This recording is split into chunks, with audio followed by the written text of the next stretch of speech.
जय हिंद साथियों, स्वागत है आपका self study classes YouTube channel और दोस्तों ऐप में। दोस्तों सेल्फ स्टडी क्लासेस ऐप ने जो आपके लिए एक बुक लॉन्च की है वो दोस्तों आज मैं उसका आपको डेमो बताने वाला हूं। यहां पर आप पूरा देखिए। आप एमपी टेट एग्जाम की तैयारी कर रहे हैं, टीजीटी पीजीटी की तैयारी कर रहे हैं, एचपी टेट एच टेट की तैयारी कर रहे हैं या फिर उत्तराखंड एलटी आरपीएससी आदि एग्जाम की तैयारी कर रहे हैं तो ये प्रश्न आपके लिए बहुत ही उपयोगी है दोस्तों। ठीक है, इसका एक डेमो आप यहाँ पर देख सकते हैं। ये जो बुक है 3000 क्वेश्चन की ये बुक है, वस्तुनिष्ठ हिंदी साहित्य तथा व्याकरण। ठीक है, इसमें आप देख सकते हैं दोस्तों, सबसे पहले तो इसकी आप विषय सूची देख लीजिए। इसमें आपको क्या क्या मिलने वाला है। हिंदी भाषा, देवनागरी लिपि, हिंदी साहित्य, लेखन के स्रोत, आदिकाल, भक्तिकाल, रीतिकाल, भारतेंदु योग, द्विवेदी योग, छायावाद, प्रगतिवाद, प्रयोगवाद, नई कविता, नाटक, निबंध, कहानी, उपन्यास, एकांकी, जीवनी, आत्मकथा, संस्मरण, रेखा चित्र, रिपोर्ट, ताज, यात्रा, वृत्तांत, इससे संबंधित क्वेश्चन मिलेंगे। फिर यहाँ पर देखेंगे आप दोस्तों गद्य काव्य, डायरी, साक्षात्कार, नवगीत, साठोत्तरी, कविता, पत्र पत्रिकाएं, काव्य शास्त्र, वर्णमाला, शब्द भेद, पर्यायवाची, विलोम, संधि, समास, उपसर्ग, प्रत्यय, वाक्य, मुहावरे, रस, छंद, अलंकार, क्रिया विशेषण, संज्ञा, लिंग, सर्वनाम और प्रमुख कथन। ये दोस्तों आपकी विषय सूची, यानी कि इसमें आपको एक क्वेश्चन मिलने वाले। अब यहाँ पर सबसे पहले टॉपिक है हिंदी भाषा का। इसमें आप एक क्वेश्चन देख सकते हैं, भाषा शब्द की उत्पत्ति किस धातु से हुई, ब्रज भाषा का विकास किस अपभ्रंश से हुआ, मुंडा भाषा परिवार का क्षेत्र कौन सा है, खड़ी बोली हिंदी का अन्य नाम क्या है। ये क्वेश्चन आया हुआ था, है ना। ब्रज बोली अन्य किस नाम से जानी जाती है, टकसाली भाषा किसे कहते हैं, उर्दू भाषा की लिपि क्या है। ठीक है, यहाँ पर आ गए तो यहाँ पर संविधान के अनुच्छेद 351 में किस विषय का वर्णन है। ठीक है, आधुनिक भारतीय भाषाओं का विकास किस भाषा से हुआ है। ठीक है, मगही किस प्रदेश में बोली जाती है, अंग्रेजी भाषा की लिपि क्या है, स्वरसेन या ब्रज से कौन सी भाषा विकसित होती है।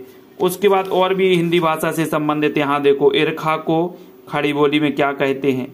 ठीक है, यहाँ पर देखें भाषा की अभिव्यक्ति के कितने रूप होते हैं, संविधान की 8वीं अनुसूची में कौन सी भाषा शामिल नहीं है, ये भी पूछा गया। हिंदवी शब्द का सबसे पहले प्रयोग किसने किया, ये भी क्वेश्चन पिछली बार आया था हिंदवी शब्द का।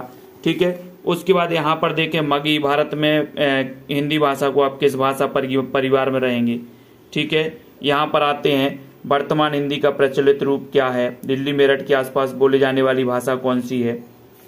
ठीक है, और भी यहाँ पर आपको हिंदी भाषा से रिलेटेड संदेश राशक, यहाँ पर आ गया प्राकृत पेंगलम, यहाँ पर पार्श्वनाथ चरित की रचनाकार कौन है, जड़दत्त संहिताएं, सुकुमाल चरयू, यानी कि दोस्तों अपभ्रंश से संबंधित जो रचना है उनसे संबंधित भी क्वेश्चन है। हिस्टोरिकल ग्रामर ऑफ अपभ्रंश के लेखक कौन है। ठीक है, कोंकणी भाषा का विकास किससे हुआ, अपभ्रंश कोड़ाड़ा भाषा किसने कहा। तो ये आपका हिंदी भाषा से रिलेटेड है पूरा का पूरा, यहाँ पर देख सकते हैं। ये फिर उत्तरमाला यहाँ पर दी है, ये उत्तरमाला देखें। ठीक है, फिर आता है यहाँ पर चैप्टर देवनागरी लिपि का। देवनागरी लिपि पे यहाँ पर देखेंगे तो प्राचीन नागरी लिपि का विकास कैसे हुआ, भारत में लिपि की प्राचीनता का सबसे पुष्ट प्रमाण मिलता है तो कहाँ किस सभ्यता से मिलता है, कहाँ से मिलता है। ठीक है, फिर उसके बाद ध्वनि के अनुरूप संकेतों की दृष्टि से सर्वश्रेष्ठ लिपि कौन सी है। ठीक है, सावरकर बंधुओं की 12 खड़ी का प्रयोग किस समाचार पत्र में होता था, ये आ गया। उसके बाद यहाँ पर आते हैं देवनागरी दुनिया की सर्वाधिक वैज्ञानिक लिपि है, कथन किसका है। ठीक है, देवनागर पत्र का संपादक कौन था। और उसके बाद आते हैं यहाँ पर दोस्तों देवनागरी के बारे में बहुत सारे ऐसे प्रश्न हैं।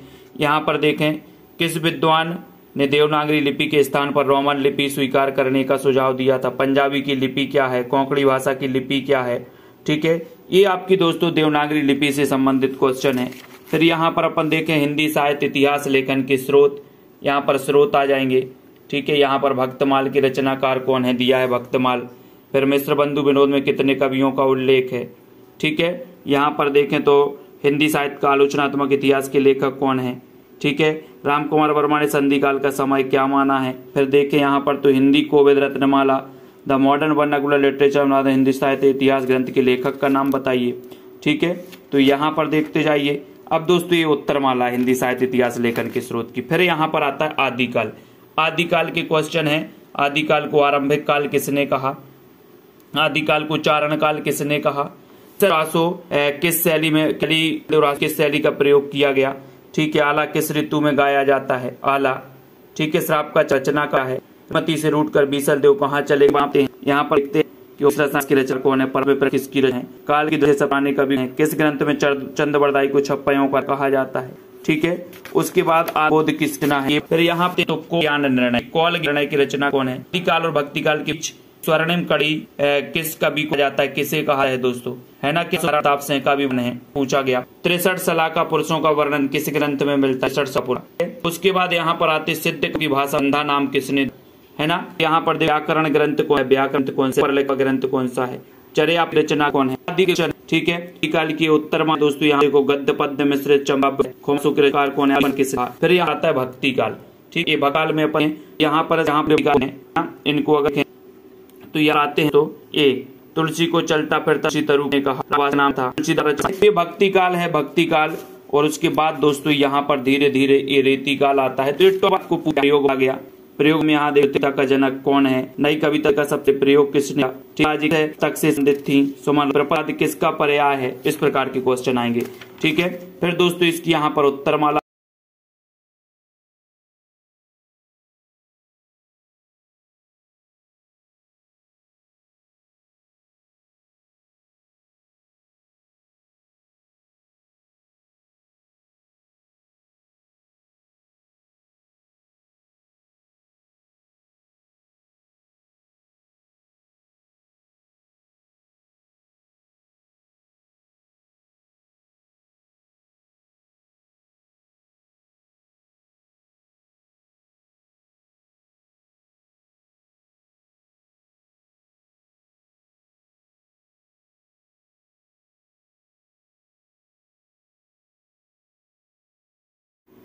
इस प्रकार से आप देखें रूपक के कितने भेद है नाटक में यहाँ पर देखें नहुस नाटक के रचयिता कौन है, भाषा हनुमान नाटक के प्रणेता कौन है, हिंदी का प्रथम अभिनीत नाटक कौन सा है।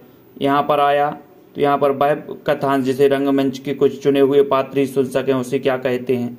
कथा विन्यास के कितने आधार होते हैं, लोकवृत्ति की दृष्टि से कथानक का कौन सा प्रकार नहीं है ना। नाटक को पंचम वेद की मान्यता किसने दी है। इस प्रकार के क्वेश्चन है।